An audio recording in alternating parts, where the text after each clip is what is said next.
Hey, good morning to everybody. Happy Friday. It's Daryl here. It's bright and freaking early. It's 3:30 a.m. here in Connecticut on the East Coast. Okay, I'm kind of nervous about this video. This is one of the most important videos I've ever made. I want to make sure I don't forget one single thing. This is the reason why I'm here. I'm a recovering addict with 16 and over 16 and a half years, completely clean and sober. I'm going to be talking about Bam Margera. I think there's a great, talented man inside Bam Margera. I think right now he's using, and not just in the last couple of days, I mean the last couple of hours with this video. The purpose of this video is to let people know that recovery is possible. The last 16 and a half years have been by far the most prosperous, the happiest, I got my soul back, and I mean that with all sincerity. I mean that literally. I got my soul back. I am a different person. I was Bam Margera. I was worse than Bam Margera. I'm going to give you guys a few examples. There's so much I want to talk about. Okay, Bam put out a video recently, and he's very upset in the video.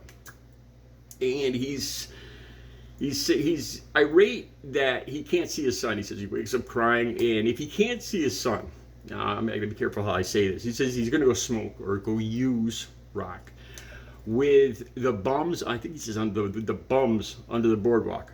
I did everything he's saying. I was him to a T. To everything he's saying, I did. I've threatened. I've done. I've used. Okay, if he can't see his son, he's just going to go smoke until he passes away. That's the threat he's saying. And he's also upset with his brother. I think because his brother, he apparently, I think he was arrested for striking his brother. There was an altercation, and he was kicked out of his. I think he says it's his house, Castle Bam. That's not really what this video is about. It's about this threat that he's making in this video that he's going to go use until he passes with the bums under the boardwalk. He says if he can't see his son because he's so sad. All right, there's so much I want to talk about. I think right in this video, the video is going to be the first one right down below. So it's on YouTube. It's going to be a link right down below, so you could watch. I want you guys to watch this video. I think he's using, and not just in the last couple of days. I think he's using in the last couple of hours, if not even sooner. Because I know this behavior. I know everything he's saying, the threats and everything. I did these things. Okay, where do I start here? The sunglasses is a giveaway. Through the whole thing, he's wearing sunglasses, so he doesn't want people to see his eyes. That's just a very minor thing I noticed. Okay, one of the biggest things, once I got clean and sober, when you get into recovery, your recovery is the most important thing in your life. More important than your children, more important than your wife, your mother, your father, your family, more important than money, more important than your job, more important than your career, your house. Your recovery is the most important thing in your life. This is why, because you can't have any of those things unless you are clean and sober. You will be useless to all those people unless you are clean and sober. You realize this. Once you get in recovery, you ask any recovering addict this, and they'll tell you this. That is the most important thing. So for him to threaten this, to threaten, I would never using, I to this day, like last night, just last night, I had drug dreams. I had dreams of using people. I had last night's dreams. People came in my house, and I was trying to throw them out. I was trying to call the cops. I said, I'm going to call the police. And more people kept flooding in, and they were using. That was a dream last night. I still have these dreams. I made threats like this too, and he's making it sound like it's other people's fault. That he's using. It's his brother's fault. It's his girlfriend. His girlfriend too. He said his girlfriend or his wife, I'm not sure which. The links will be down below. Says he can't have supervised visits with his son, but he has to. They have to be supervised, and he has to be in drug rehabilitation. He has to be in recovery. He has to be getting help, which he most definitely needs. In this video, he's insane. He's clearly using. This reminds me of how I was right after I smoked, and I started to come down, and I started to run out of the drug. This is exactly even people I used with didn't want to be around me because I got very angry and irate. I'll talk more about that in a second. Without a doubt, he's still using in this video. One thing, there's so many similarities. I see myself when I watch him in this video. He talks about going to go smoke crack under the boardwalk with bums. He threatens this. I did this. I actually did this in New York City. Harlem, 140th Street, I think it was, down by the river, down by the the Hudson River, in a park. We went down some steps, and there was homeless people down there. And that's where all the cheap rock was. The dealers would come. This is back in the 90s, or even late 80s, when it first started coming out. And there was human waste on the stairs, and these people would just sit there night and day and smoke. This is the beginning of the epidemic. And I sat there and used with them amongst human waste. I don't know how else to describe it. Literally, stinky human waste sitting on these steps.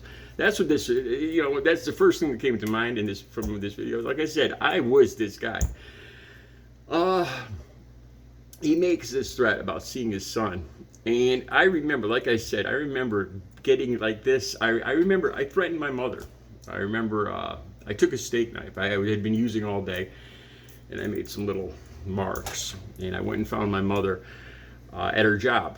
This is something I'm very ashamed of, but she was driving a mail truck. She was a postal lady, and I went and found her on her route. And I had been doing this over and over and over again. And I showed her, I'm so sad. I just wanted money. I wanted money to go get more rock. And I showed her these, like I'm so sad. I need help. I need counseling. But I don't have any money to go get counseling. And all I wanted was rock. And that's when she had hit her bottom. And I never forgot the look in her eyes. She just I forgot what she's just like, I'm washing my hands of you, Daryl. That's it. And it was a look of disgust. I was going for a look of sympathy.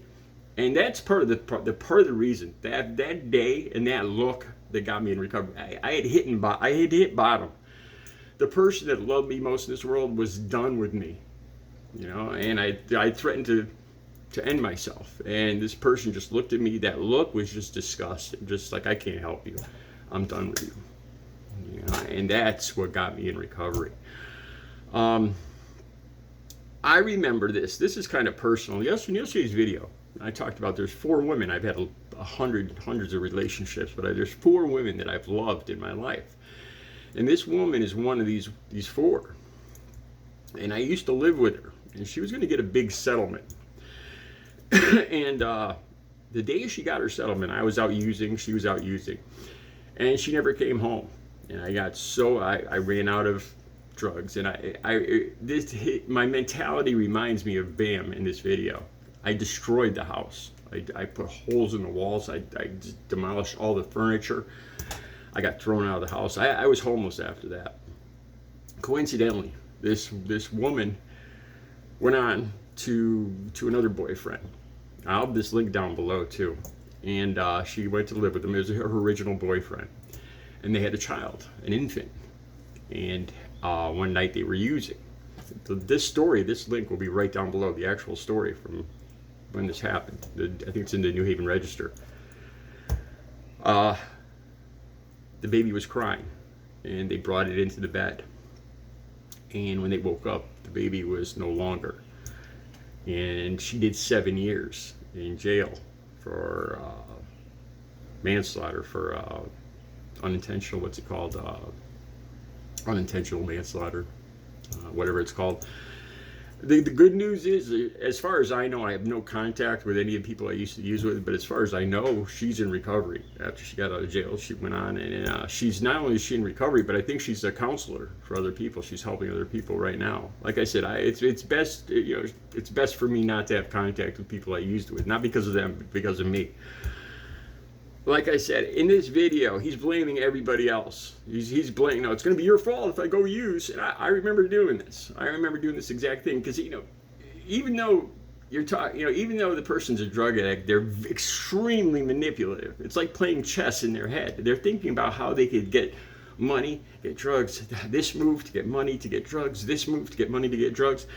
And you're thinking 3 steps ahead of everybody else. You're making up reasons, And what I think Bam is doing right here is that if he gets tested in the future, He's going to say, well, look, I only used this once. But look at the video, because I was so upset. I was crying, and I just wanted to see my son. And it's your fault because you wouldn't let me see my son. And I went and used this one time.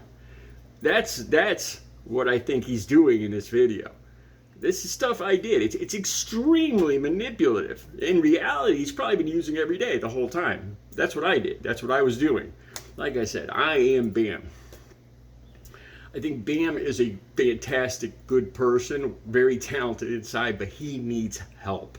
I think he's high. I think he's using in this video or shortly before it. I could see it. I could see I was him. I have very little hope that Bam sees this video, but if you're out there, if you know somebody that's using, recovery is possible. Let me tell you this too. The first time that I smoked crack, I started with marijuana. I talked about that in a video. And then I started using cocaine, and then I started selling cocaine. And I didn't really want to smoke crack. This is back in the late 80s.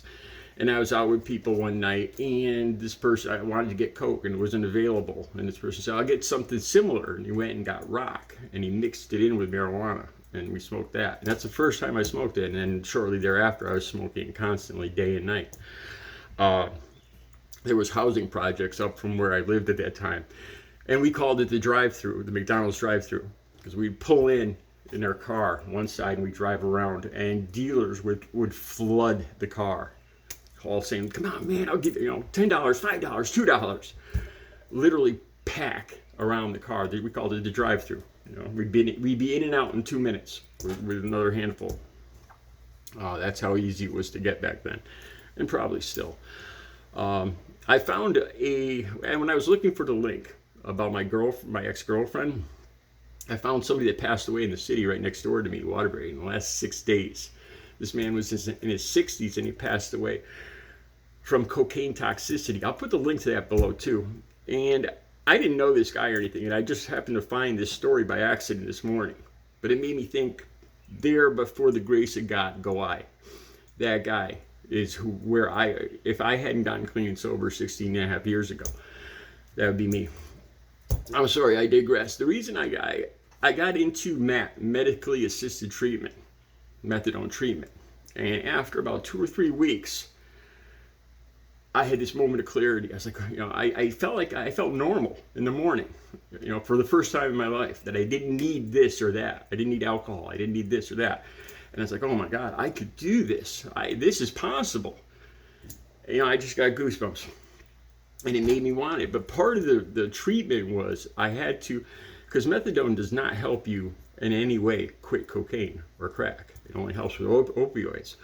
But part of the deal with the program is I had to get clean from everything else. I had to get clean from crack and everything else, and marijuana and everything back then. I'd be drug tested every week. And it took me a while, but I did it.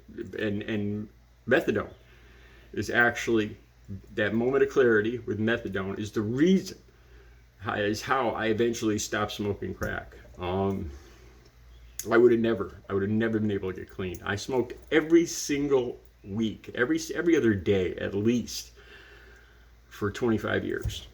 I was Bam Margera. Recovery is possible. Links will all be down below. Make sure you check them out. Recovery is possible. Have a good Friday.